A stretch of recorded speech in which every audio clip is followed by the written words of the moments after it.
Matrix. अगर इससे पहले आपने मेरी प्रीवियस वीडियो नहीं देखी है तो प्लीज जाइए, उसका लिंक आपको डिस्क्रिप्शन बॉक्स में मिल जाएगा, तो उसे जरूर देखिए। ठीक है, तो आज हम क्या पढ़ने वाले हैं, रैंक ऑफ मैट्रिसेस।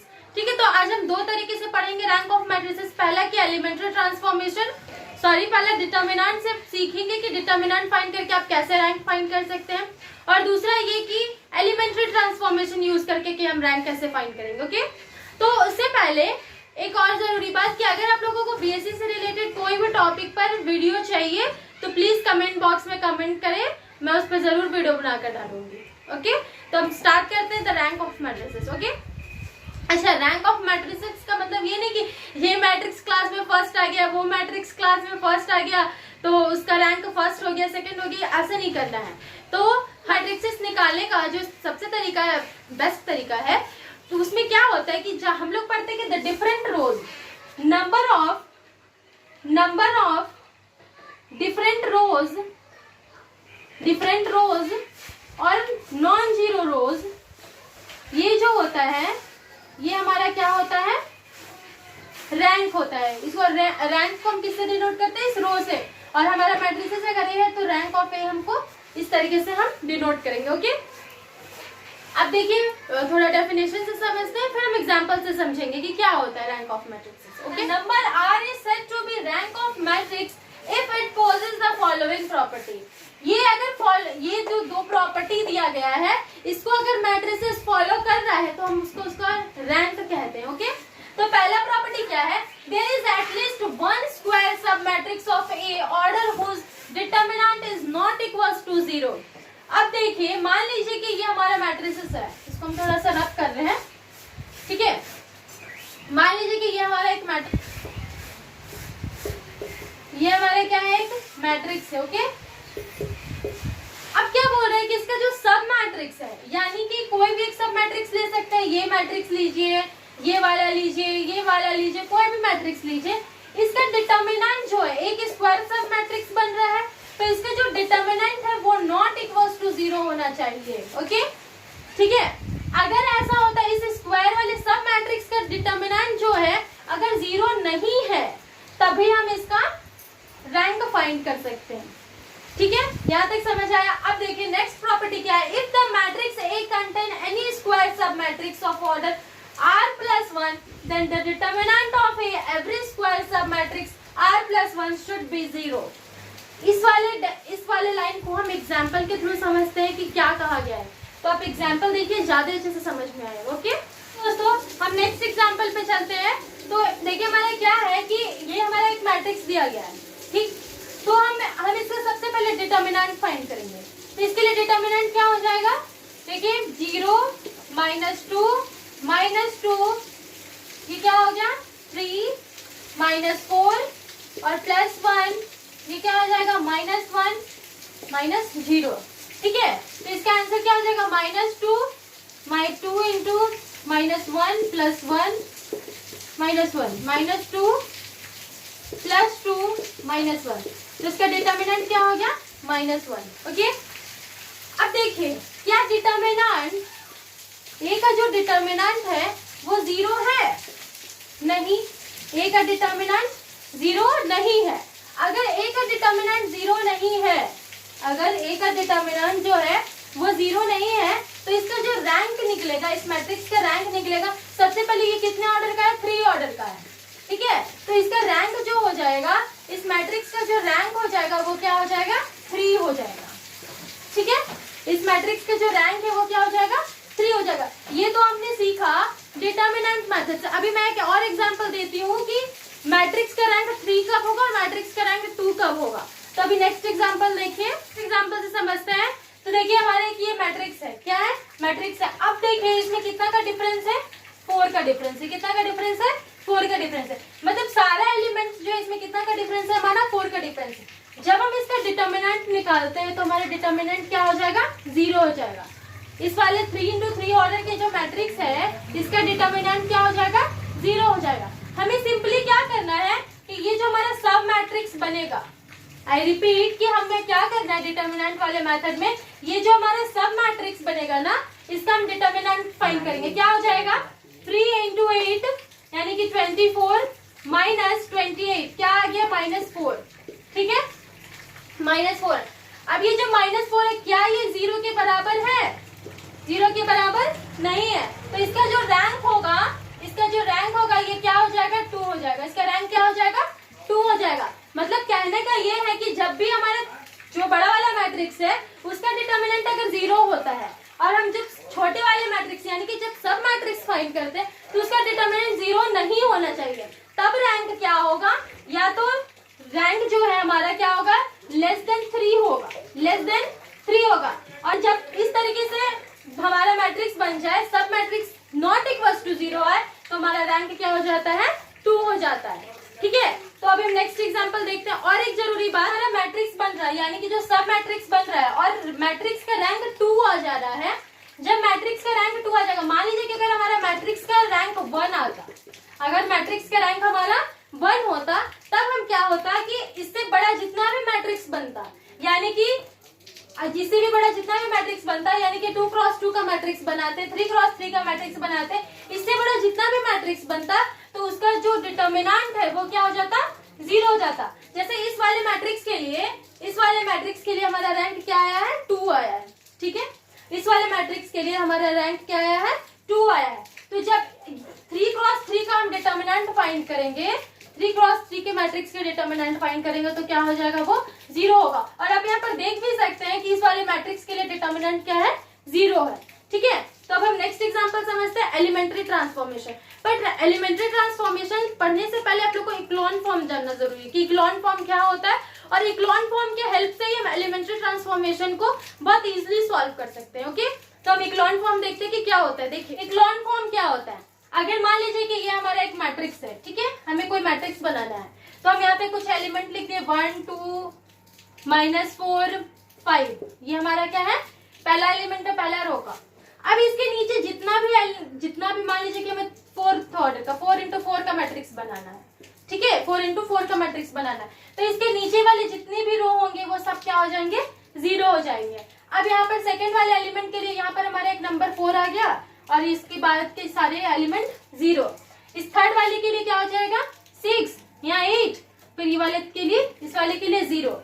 अब नेक्स्ट स्टेप में सारा एलिमेंट्स भरा रहेगा, यहाँ पे 0 हो सकता है, कोई दिक्कत नहीं है। लेकिन कहने का मतलब क्या है कि इसकी जस्ट ऊपर वाला एलिमेंट जो होगा, इसके बाद वाला पहला एलिमेंट जो होगा वो क्या होना चाहिए? 0 होना चाहिए। सेकेंड रो में इस वाले कॉलम के लिए ये जो 2 0 आया, इसके ऊपर वाला नंबर क्या होना चाहिए? 0 होना चाहिए। इसके लिए यहाँ पर एक 0 हो गया और इसके लिए कोई बात नहीं। अब यहाँ पर कोई भी इस वाले कॉलम में कोई भी एलिमेंट आ सकता है, 0 आ सकता है, 1 आ सकता है, 2 आ सकता है, उससे मतलब नहीं है। बस ये लास्ट वाला एलिमेंट का ऊपर वाला ये जो नंबर है वो क्या होना चाहिए? 0 होना चाहिए, ठीक है। यही होता है इक्लोन फॉर्म। जब हम एलिमेंट्री ट्रांसफॉर्मेशन यूज करते हैं रैंक फाइंड करने के, क्योंकि ग्रेड वाले मेथड से बीएससी में रैंक फाइंड करेंगे तो आपको मार्क्स तो नहीं मिलेगा, क्योंकि एक एक क्वेश्चन आई थिंक 6 मार्क्स का या फिर उससे ज्यादा नंबर का आता है। तो एलिमेंट्री ट्रांसफॉर्मेशन को अच्छे से सीखिए। मैं इजी मेथड बताती हूँ कि आप इक्लोन फॉर्म के हेल्प से कैसे रैंक फाइंड कर सकते हैं। ओके, ये दोस्तों अब नेक्स्ट एग्जांपल क्या है हमारा कि देखिए हमारे एक मैट्रिक्स दिया गया है, ठीक है। सबसे पहले हम डिटर्मिनेंट वाले मेथड से देखते हैं कि इसका रैंक कितना आएगा। तो इसके लिए सबसे पहले हम डिटर्मिनेंट फाइंड करेंगे, तो डिटर्मिनेंट क्या हो जाएगा? 1 -9 -8 -9 +8, ठीक है। फिर -1 into 6 -12 और यहाँ पर -1 into -4 +9, ठीक है। ये हमारा हो गया। अब हम इसे सिंपली सॉल्व करते हैं, क्या हो जाएगा? -1 -6 -1 into 5। अब देखिए ये हो गया -1 +6 -5 -6 +6 क्या हो गया? 0 हो गया, ठीक है। तो डिटर्मिनेंट ए जो है हमारा क्या आया? 0 आया। अब इसका मतलब ये है कि इसका जो रैंक होगा ना, इसका जो रैंक होगा वो 3 से तो छोटा होगा। इसका रैंक 3 से छोटा होगा, 3 तो नहीं होगा, इतना कंफर्म है। अब देखिए कि 2 होता है क्या, देखते हैं। ये जो हमारा सब मैट्रिक्स है, ये जो हमारा सब मैट्रिक्स है, इसका देखिए क्या आ जाता है? -3 -2 -3 क्या हो जाएगा? -5 नॉट इक्वल टू 0, ठीक है। -3 -2 इक्वल्स टू -5 हो गया, it is not equals to 0। जब ये 0 नहीं है तो इसका मतलब कि इसका रैंक जो है क्या हो जाएगा, 2 हो जाएगा।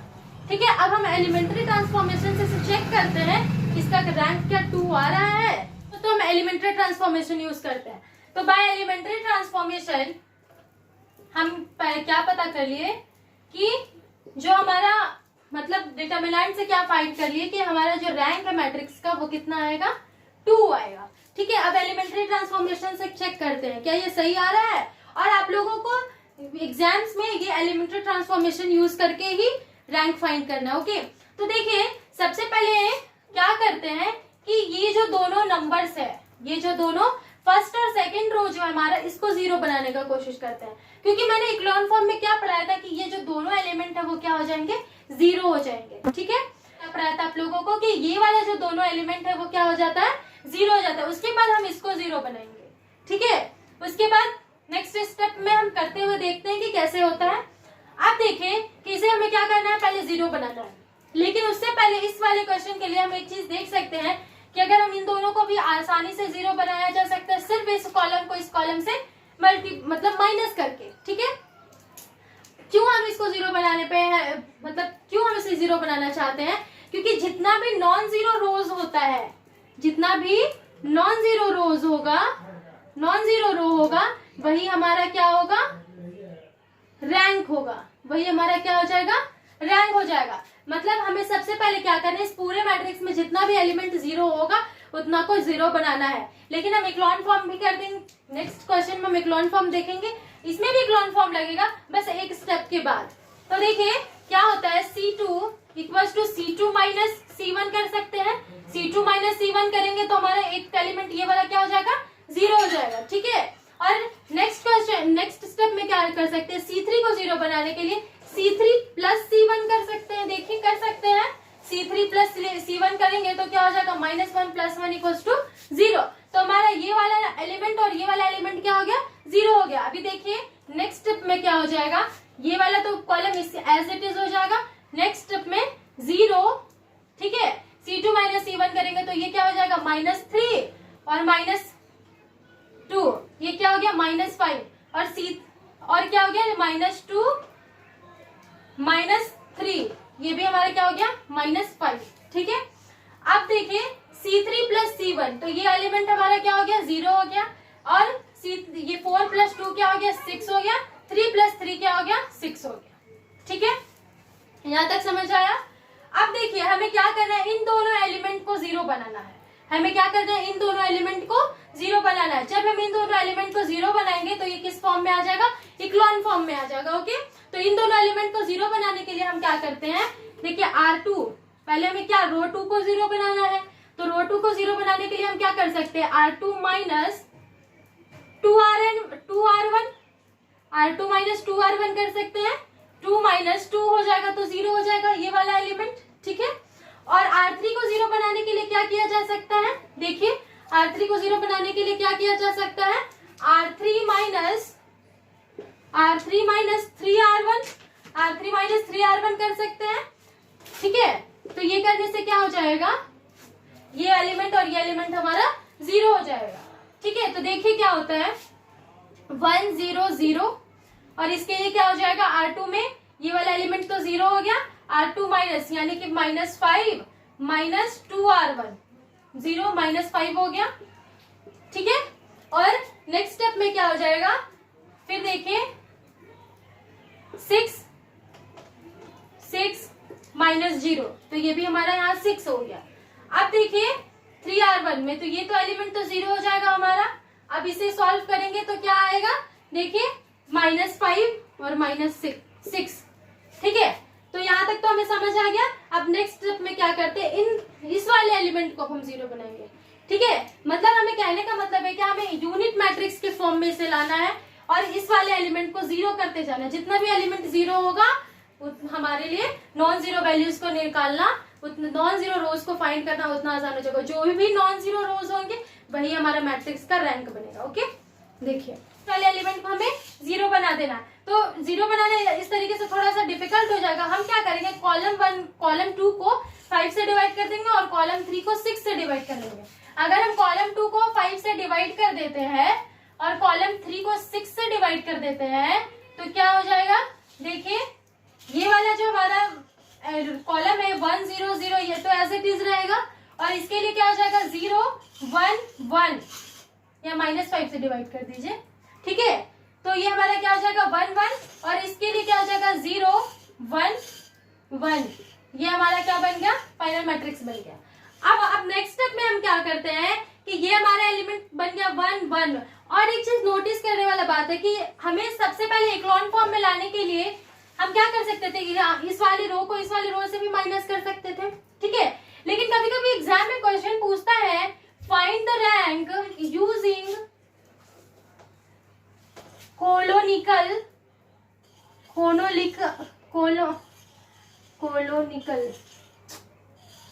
Find the rank using canonical form, ठीक है। ये कॉलोनिकल फॉर्म क्या है, यानी कि नॉर्मल फॉर्म। इस कॉलोनिकल फॉर्म को हम क्या कहते हैं, नॉर्मल फॉर्म। और नॉर्मल फॉर्म क्या होता है, यूनिट मैट्रिक्स होता है। क्या होता है, यूनिट मैट्रिक्स को हम क्या कहते हैं, नॉर्मल फॉर्म कहते हैं, ठीक है। हम यूनिट मैट्रिक्स को क्या कहते हैं, नॉर्मल फॉर्म कहते हैं। तो हम क्या कर रहे हैं कि ये जो हमारा देखिए यहाँ से आप इसको भी माइनस करके, मतलब रो 3 को रो 2 से माइनस करके भी आप 0 ला सकते थे, लेकिन हम क्या कर रहे हैं कि इस मैट्रिक्स को पहले किस में लाना चाहते हैं, नॉर्मल फॉर्म में। इसको रिड्यूस कर रहे हैं, तो इसको रिड्यूस करके हम किस फॉर्म में लेकर आ गए, नॉर्मल फॉर्म में। हमें यहाँ से कौन सा मैट्रिक्स बनाना है, ये वाला मैट्रिक्स बनाना है, इस वाले मैट्रिक्स की तरफ जाना है।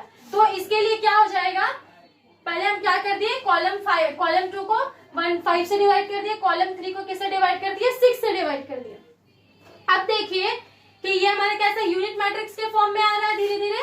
अभी हमें क्या करना है, इस वाले एलिमेंट को 0 करना है, ठीक है। इस वाले एलिमेंट को 0 करने से देखिए क्या होगा, ठीक है। तो हम क्या कर सकते हैं, इस वाले एलिमेंट को 0 करने के लिए C3 equals to C3 minus C2 कर सकते हैं। इस वाले एलिमेंट को 0 करने के लिए हम क्या कर सकते हैं, C3 माइनस C2 कर सकते हैं। मतलब कि कॉलम 3 को पहले ये वाले एलिमेंट को हम 0 करने से क्या हो जाएगा, C3 माइनस C2 हो जाएगा। तो हमारा मैट्रिक्स क्या बनेगा, देखिए 1 0 0 1 0 0, यहाँ 0 0 रहेगा और C3 माइनस C2, ये वाला एलिमेंट 0 हो जाएगा, ये वाला 0 हो जाएगा, यहाँ बच गया 1 1। अब क्या कर सकते हैं, R3 माइनस R2 कर सकते हैं, R3 equals to R3 minus R2 कर सकते हैं, क्योंकि हमें इसे भी 0 बनाना है। तो क्या हो जाएगा 1 0 0 0 1 0 0 0 0। अब हम देखिए कि ये जो हमारा पूरा रो है ये क्या हो गया, 0 हो गया। हमारे नॉन जीरो रो कितना है, 1 2, ये हमारे 2 क्या है, नॉन जीरो रो है। और मैंने क्लास के फर्स्ट में ही बताया था कि जो जितने भी नंबर ऑफ नॉन जीरो रोज होते हैं वही मैट्रिक्स का रैंक होता है। तो इसमें नॉन जीरो रोज कितने हैं, 2 रैंक है, 2 जीरो है, मतलब 2 तो नॉन जीरो है। तो 2 तो जो ये नॉन जीरो रोज है यही हमारा क्या हो गया, रैंक हो गया। और मैंने क्लास के फर्स्ट में जब ये एग्जाम्पल स्टार्ट किया था तो आप लोगों को डिटर्मिनेंट मेथड से भी सिखाया था, तो उससे भी हमारा रैंक कितना आया था, 2 आया था। और इससे भी हमारा रैंक कितना आ गया, 2 आ गया। तो आप वो वाला जो डिटर्मिनेंट वाला मेथड है आप एग्जाम में जब बैठेंगे, मतलब कंपटीशन वाले एग्जाम में, तो आप वहां पर उसे अप्लाई करके तुरंत रैंक फाइंड कर सकते हैं। और ये हमारा बीएससी में आपको इस तरीके से एलिमेंट्री ट्रांसफॉर्मेशन यूज करके ही रैंक फाइंड करना पड़ेगा। अब हम एक और एग्जाम्पल लेते हैं जो 4x4 ऑर्डर का मैट्रिक्स है, तो हम उसे एक बार अच्छे से समझते हैं। देखिए दोस्तों, अब हम नेक्स्ट एग्जाम्पल से समझते हैं। ये हमारा जो मैट्रिक्स है कितने ऑर्डर का है, 4x4 ऑर्डर का है, ठीक है। तो अब हम इसका डिटर्मिनेंट फाइंड करने जाएंगे तो थोड़ा सा लेंदी उंदी हो जाएगा, तो वो सब हमें नहीं करना है। हमें सिंपली एलिमेंट्री ट्रांसफॉर्मेशन यूज करना है। और एलिमेंट्री ट्रांसफॉर्मेशन में भी हमें इक्लॉन फॉर्म यूज करना है। इक्लॉन फॉर्म में करना क्या है कि ये देखिए हमारा ये जो दोनों रो है, सॉरी यहाँ पर 1 ले लीजिए, ठीक है। ये जो हमारा पहले से ये हमारा एलिमेंट क्या है, 0 है। और ये देखिए आप देख सकते हैं कि ये जो हमारा नंबर है ये क्या है, 1 है। ये नंबर क्या है, 1 है। और ये जो हमारा रो है इसमें पहला नंबर क्या है, 5 है। हमें क्या करना है कि इस वाले 1 को यहाँ पर ला देना है, ठीक है। तो इसके लिए हम क्या कर सकते हैं कि इंटरचेंज कर देंगे। हमने पढ़ा था कि रो और कॉलम को इंटरचेंज करने से मैट्रिक्स का रैंक पर कोई भी फर्क नहीं पड़ता है, ठीक है। ये हमारा एक थ्योरम है कि रो और कॉलम को इंटरचेंज कर देने से मैट्रिक्स के रैंक पर कोई भी फर्क नहीं पड़ता है। अगर नहीं पड़ता है तो हम इसको इंटरचेंज कर सकते हैं। अब देखिए तो हम क्या करेंगे, सिंपली R3 को R1 से इंटरचेंज कर देंगे तो हमारा मैट्रिक्स कैसा फॉर्म हो जाएगा, 1 -1 2 0 0 1 2 1 5 3 14 4। ये हमारा क्या हो गया, मैट्रिक्स फॉर्म हो गया। अब नेक्स्ट स्टेप में हमें क्या करना है कि इस वाले एलिमेंट को यानी कि इस 5 को हमें क्या कर देना है, 0 बना देना है। जब हम इस 5 को 0 बना देंगे तो हमारा क्या हो जाएगा, इक्लोन फॉर्म बन जाएगा। ठीक है, तो अब देखिए इस 5 को 0 बनाने के लिए हम क्या कर सकते हैं, R3 पे कुछ ऑपरेशन करना पड़ेगा। तो R3 के लिए क्या हो जाएगा, R3 माइनस 5R1 कर सकते हैं। ठीक है, R3 माइनस क्या कर सकते हैं, 5R1 कर देंगे तो हमारा मैट्रिक्स कैसा फॉर्म होगा, देखिए 1 -1 2 0 0 1 2 1। अब ये क्या हो जाएगा, 0। ठीक है, फिर इसके लिए क्या हो जाएगा, 3 माइनस प्लस 5, यहाँ पे क्या हो गया, 8 हो गया। अब ये क्या है हमारा, 14 माइनस 10 क्या हो जाएगा, यहाँ 4 हो जाएगा। और ये क्या हो जाएगा, 4 माइनस 0, तो ये हमारा क्या हो गया, 4 हो गया। ये हमारा मैट्रिक्स बन गया। अब नेक्स्ट स्टेप में हमें क्या करना है कि ये वाला जो हमारा एलिमेंट है, ये वाला जो एलिमेंट है हमें इसे 0 बनाना है। तो इसे हम 0 बनाने के लिए क्या करेंगे, देखिए R3 equals to R3 minus, देखिए क्या कर सकते हैं, R3 माइनस क्या कर सकते हैं, 8R2 कर सकते हैं, क्योंकि यहाँ पर ऊपर में क्या है, 1 है, इससे मल्टीप्लाई करके इसे माइनस कर देंगे तो आंसर आ जाएगा। तो R3 माइनस क्या कर दिए, 8R2 कर देंगे। ठीक है, R3 माइनस 8R2। तो अब हमारा मैट्रिक्स ऐसा फॉर्म होगा, देखिए 1 -1 2 0। नेक्स्ट में क्या हो जाएगा, यहाँ 0 यहाँ 0 फिर 1 यहाँ 0 हो जाएगा। अब देखिए ये R3 माइनस 8R2 यानी कि 4 माइनस 8 इंटू 2 4 माइनस क्या हो जाएगा, 16, ये हो गया -12। ये क्या हो गया, -12। और ये हमारा क्या हो जाएगा 4 माइनस 8R2। ठीक है, तो 4 माइनस 8 क्या हो जाएगा, -4। ठीक है, अब देखिए ये जो तो हमारा रो है, इसके लिए तो ये हमारा इक्लोन फॉर्म हो गया, इसके लिए ये हो गया। लेकिन अगर हम इसे 0 बना भी देते तो फिर भी तो ये एलिमेंट बच जाएगा ना, तो इसको हम तो 0 नहीं बना सकते हैं। ऐसा तो हम कोई मेथड नहीं पढ़े हैं। अगर 0 बनता होता तो ये वाला मतलब ये एलिमेंट 0 होता, ये एलिमेंट 0 होता, फिर हम इसको 0 बना सकते थे। तो यहाँ पर पहला एलिमेंट 0 हो गया तो इसके लिए ये एलिमेंट तो बच जाएगा। ठीक है, तो हमारा नंबर ऑफ नॉन रोज कितना हो गया, 3 हो गया। इसमें पूरा का पूरा एलिमेंट तो 0 नहीं हुआ है ना, तो नॉन 0 रोज कितना आ गया हमारा, देखिए नॉन 0 रोज इक्वल्स टू 3। तो rank of matrix is 3। Okay, I hope ये वीडियो आप लोगों को अच्छा लगा होगा। अगर अच्छा लगा तो प्लीज अपने दोस्तों को भी शेयर करें और मिलते हैं नेक्स्ट वीडियो में एक नए टॉपिक के साथ। तब तक के लिए thank you, bye, take care.